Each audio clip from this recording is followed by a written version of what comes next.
జనాభా తమాషా ప్రకారం ఇంద్రమ్మ ఇల్లు మంజూరు చేయాలి. రజకుల ఐక్యత. 50 సంవత్సరాలు నిండిన ప్రతి రజకుడికి పెన్షన్ ఇవ్వాలి. 50 సంవత్సరాలు నిండిన ప్రతి రజకుడికి పెన్షన్ ఇవ్వాలి. దేవాలయాల్లో గుళ్ళల్లో రజకుల పని రజకులకి కేటాయించాలి.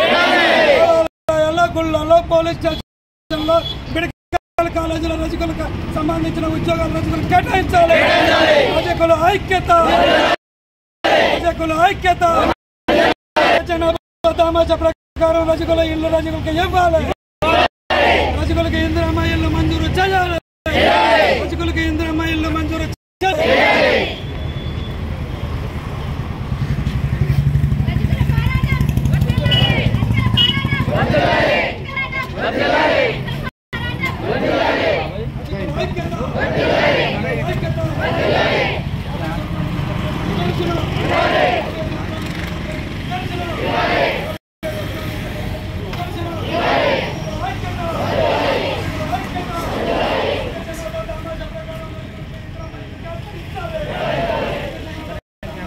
మనం భద్రాద్రి కొత్తగూడెం జిల్లా కలెక్టర్ ఆఫీస్ ముందు ఉన్నాం.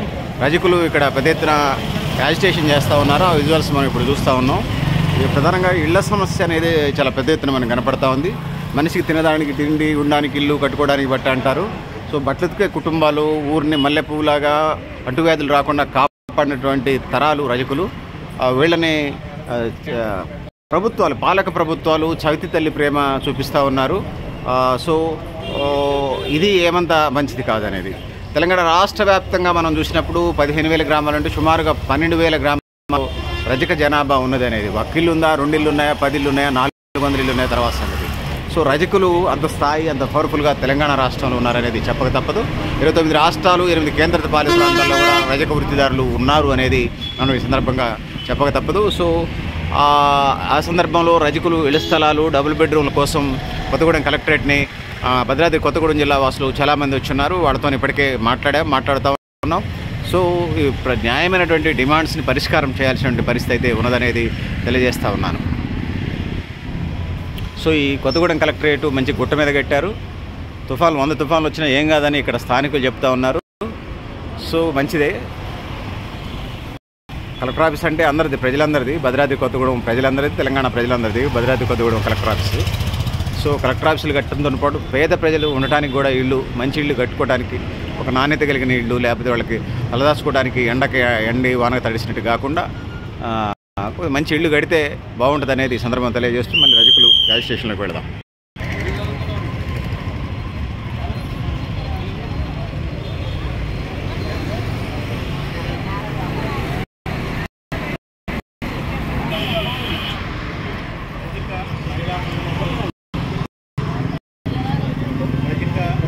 ప్రముఖులకు, మన రజకుల 50 మందికి రజక వృత్తిదారుల సంఘం తరఫున, జిల్లా కమిటీ తరఫున కృతజ్ఞతలు తెలియజేస్తున్నాం. సోదరులారా, ఇవాళ మనం కలెక్టరేట్కు వచ్చిన కారణం ఏమిటంటే, ఇవాళ ప్రభుత్వం ఇందిరమ్మ ఇళ్ళు లేని వాళ్ళకి ఇస్తాను అని చెప్పేసి ఒక పథకాన్ని ప్రకటించింది. రజకుల్లో ఇంటి స్థలం కూడా ఉండి ఇల్లు లేని వాళ్ళు చాలామంది ఉన్నారు. కానీ ప్రభుత్వ పాలసీలు, గత పాలసీల ప్రకారం చూస్తే మన రజకులకి ఇందిరమ్మ ఇళ్ళు కేటాయింపులో న్యాయం జరుగుతుందనే నమ్మకం కలగట్లేదు. ఇది గత అనుభవాలను బట్టి. ఎందుకంటే ప్రతిసారి రజకుల్ని బీసీలు లెక్కల్లో కలిపి రజకులకి కేటాయించాల్సిన పథకంలోని పర్సంటేజ్ ఏది అని రాజకీయ పార్టీ నాయకులను అడిగినా, అధికారులను అడిగినా ఏమంటున్నారంటే, మీ రజకులతో పాటు బీసీ మీకు పూర్తి అయిపోయిందయ్యా, బీసీలో ఇచ్చేసాం మీ కోట అని చెప్పడం అనేది ఒక ఆనవాయితీగా తయారు. అంటే ఏమవుతుంది, బీసీ కోటా పేరు మీద రావాల్సినటువంటి వాటాని ప్రభుత్వం కానీ రాజకీయ నాయకులు కానీ కావాలనే ఎగ్గొడుతున్నారు. అయితే ఇప్పుడు మనం చేయాల్సింది ఏంటంటే, బీసీ పేరు చెప్పి, బీసీ కోటా పేరు చెప్పి రజకులకు ఇవ్వాల్సిన కోటాని ప్రతిసారి ఇవ్వకుండా మనకు అన్యాయం జరుగుతుంది కాబట్టి మనం ఇక నుంచి మన కార్యక్రమం ఏంటంటే ప్రభుత్వం ఏ పథకం ప్రకటించినా రజకుల యొక్క జనాభా దామాషా ప్రకారం రజకులకు ఇవ్వాల్సినటువంటి కోటాని కేటాయించాలి అని మనం డిమాండ్ చేయదలుచుకున్నాం. అంతే తప్ప బీసీ కోట ఇచ్చేసాము అని రాజకీయ నాయకులన్నా అధికారులు అన్న అంత ఊరుకోదలుచుకోలేదు. బీసీలో రజకులు ఒక భాగం, రజకుల జనాభా ఉంది. రజకుల జనాభా దామాషా ప్రకారం రజకులకు కూడా ప్రభుత్వ ఫలాలు ఆ దామాషాలో ఇవ్వాలి అని డిమాండ్ చేయడం కోసమే ఇవాళ ఇందిరమ్మ ఇళ్ళు కేటాయింపు సందర్భంగా రేపొద్దున ఆ ఇళ్ళు అధికార పార్టీ అనుయాయులకే పంచుకునే ప్రమాదం ఉంది కాబట్టి రజకుల జనాభా దామాషా ప్రకారం ఇవ్వబోయే ఇందిరమ్మ కేటాయింపులో రజకుల జనాభా దామాషా ప్రకారం రజకులకు కూడా ఆ దామాషా లెక్క ప్రకారం మన వాటా మనకి కేటాయించాలి అని డిమాండ్ చేయడం కోసమే ఈ ధర్నా ప్రధానంగా ఉద్దేశం. ఇక రెండోది రైతుల యొక్క సాకల మాన్యం అని చెప్పేసి సాకల వాళ్ళకి అసైన్మెంట్ భూములు అని చెప్పేసి ఒక సమస్య ఉంది. సోదరులారా, ఇవాళ హైకోర్టు ఫుల్ బెంచ్ ఈనాం భూములు ఈనాందారులకే చెందాలి, ఇతరులకు చెందకూడదు, క్రయం చెల్లదు అని హైకోర్టు ఫుల్ బెంచ్ తీర్పు ఇచ్చింది. ఇప్పటి వరకు ఈనాం భూముల పేరు మీద మనకి ఆనాడు ఎప్పుడో ముత్తాతల కాలం నాడు మన వాళ్ళకి ఈ మంచి భూములు కేటారు. కానీ గ్రామాలలో పెత్తందారుల కళ్ళు ఈనాం భూముల మీద మన రజకుల ఈనాం భూముల మీద పడి అంటే ఏదో రూపేణ మోసం చేసి మాయ చేసి మన భూములన్నీ పెత్తందారులు చేశారు. కానీ వాస్తవం ఏంటి? ఇనాం అబాలిషన్ యాక్ట్ 1953 ప్రకారం ఈనాం భూమి ఇతరులకు చెల్లదు, చట్టం ఉంది, అయినా సరే లాగేసుకున్నారు. అయినప్పుడు కూడా పాలకులు పెత్తందారీ వర్గం నుంచి వచ్చిన వాళ్ళు కాబట్టి మన సాకల ఈనాం భూములు పెత్తందారులు కాజేసినప్పుడు కూడా ప్రభుత్వం ఉన్న పాలకులు పట్టించుకోవట్లేదు, అడిగినా మనకు న్యాయం జరగట్లేదు. ఈ సందర్భంలో చాలా కేసులు హైకోర్టులో నడిచినాయి. హైకోర్టుల కేసుల సందర్భంగా హైకోర్టులో ఉన్న ఒక్కొక్క బెంచ్ ఒక్కొక్క రకమైన తీర్పు ఇచ్చింది. అయితే ఫైనల్గా అన్ని తీర్పులు కలిపి ఫైనల్ జడ్జిమెంట్ కోసం అని చెప్పేసి ప్రభుత్వం హైకోర్టు ఫుల్ బెంచ్ త్రిసభ్య ధర్మాసనం 3 జడ్జిలు ఫుల్ బెంచ్కి ఒప్పచెప్పింది జడ్జిమెంట్ ఇవ్వమని, ఫైనల్ జడ్జిమెంట్ ఇవ్వమని. ఆ త్రిసభ్య ధర్మాసనం ఏదైతే హైకోర్టులో ఉందో ఫుల్ బెంచ్ అది ఈ ఈనాం భూముల విషయంలో 3 నెలల క్రితం తీర్పు ఇచ్చింది. అది ఏమనంటే ఈనాం భూములు అవి ఏ ఈనం అయినా సరే, అంటే ఇప్పుడు మీకు తెలిసి ఉండొచ్చు సాకల మాన్యం, మంగళ మాన్యం, కమ్మర మాన్యం, మాదిక మాన్యం, ఇందులో మంది కూడా సాకల మాన్యం ఉంది కాబట్టి ఈ మాన్యం భూములు హైకోర్టు తీర్పులో మాన్యం భూములు ఈనాందారుల యొక్క వారసే వర్తించాలి తప్ప ఇతరులకు వర్తించవు, క్రయం చెల్లదు అని హైకోర్టు ఫుల్ బెంచ్ తీర్పు ఇచ్చింది.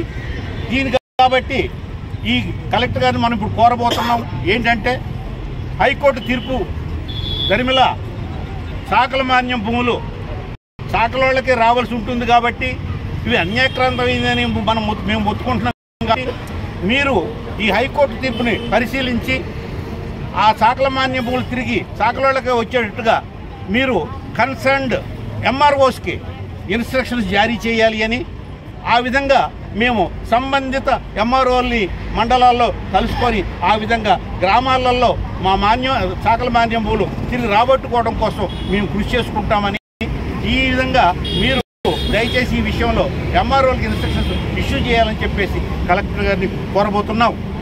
అట్లాగే రజకులకి మనం చెప్పారు 50 సంవత్సరాలు నిండిన వాళ్ళకి వృత్తిదారికి పెన్షన్ ఇవ్వాలి అనేది.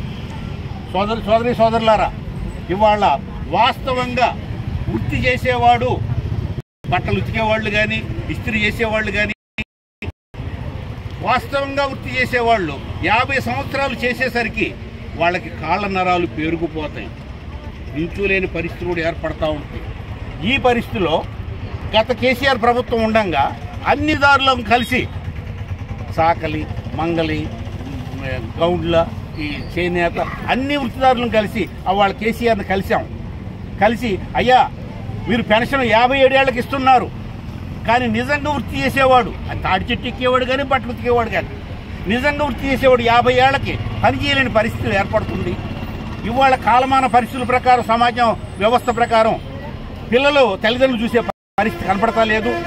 కాబట్టి మరి వాడు వృత్తిదారు సమాజానికి ఇంత సేవ చేసి ఉన్నాడు కాబట్టి, సమాజంలో ఉత్పత్తిలో భాగమై ఉన్నాడు కాబట్టి వాడికి రక్షణగా ఆ ఇచ్చే పెన్షన్ వృత్తిదారులకి 50 ఏళ్లకే ఇవ్వాలి, అన్ని రకాల వృత్తిదారులకి అని కేసీఆర్ని డిమాండ్ చేశాం. కేసీఆర్ వాళ్ళు ఒప్పుకొని జీవో ఇష్యూ చేస్తానన్నాడు. జీవో ఇష్యూ చేశాడు. కానీ అందులో ఏముంది, గీత కార్మికులకి అంటే కళ్ళు గీసే వృత్తిదారికి చేనేత వృత్తిదారికి 50 ఏళ్లకే పెన్షన్ ఇవ్వండి అని ఇష్యూ చేశారు జీవో. ఆ ప్రకారం ఈ రోజున గీత కార్మికులకి చేనేత కార్మికులకి 50 ఏళ్ళు దాటినటువంటి వాళ్ళకి పెన్షన్ వస్తుంది. అంటే ప్రభుత్వం ఇచ్చేది 57 ఏళ్లకి, కానీ చేతి వృత్తిదారులకి 50 ఏళ్లకే ఇస్తున్నారు. ఒక గాడి పడ్డది ఆ ప్రకారమే. అయితే ఇందులో జోకి ఏంటంటే వీళ్ళందరినీ పట్టుకెళ్ళింది రైతు వృత్తిదారుల సంఘం వాళ్ళకి వచ్చింది. ఎందుకంటే వాళ్ళ మంత్రులు ఉన్నారు, ఎమ్మెల్యేలు ఉన్నారు. ఆ మంత్రులు ఉన్న రికమెండేషన్ ప్రకారం వాళ్ళకి వచ్చింది. ఏది గౌండ్లోళ్ళకు పద్మశాల వాళ్ళకి తీసుకెళ్ళిన శాఖల వాళ్ళకి రాలేదు. అయితే మనం దీని విషయంలో పోరాటం చేయాలి. ఆయన ఇది కోరిక కాదు, ఆల్రెడీ ప్రభుత్వం అమలు జరుగుతుంది, ఒక గాడి బడి ఉంది. మనం ఇంకంత గట్టిగా ఆందోళన ఉద్యమం చేస్తే మనకు కూడా రజకుల్లో ఉన్నటువంటి 50 ఏళ్ళు నిండిన స్త్రీ పురుష వృత్తిదారులకి పెన్షన్ వచ్చే అవకాశం ఉంది. కాబట్టి మనం పోరాడాల్సి ఉంటుంది. ప్రభుత్వానికి కూడా డిమాండ్ చేస్తున్నాము. జీవోలో వృత్తిదారుల్లో కొన్ని వర్గాల వాళ్ళకి ఇస్తున్నారు కాబట్టి మాకు కూడా ఇవ్వాలి అని చెప్పేసి ఈ విషయంలో కూడా మనం పోరాటం చేయాలని, ఈ విధంగా మాకు న్యాయం చేయాల్సి ఉంటుందని కలెక్టర్ గారు పై ప్రభుత్వానికి సిఫారసు చేయాలని చెప్పేసి ఈ విధంగా ఇప్పుడు కలవబోతున్నాము. అట్లాగే మిగతా విషయాలు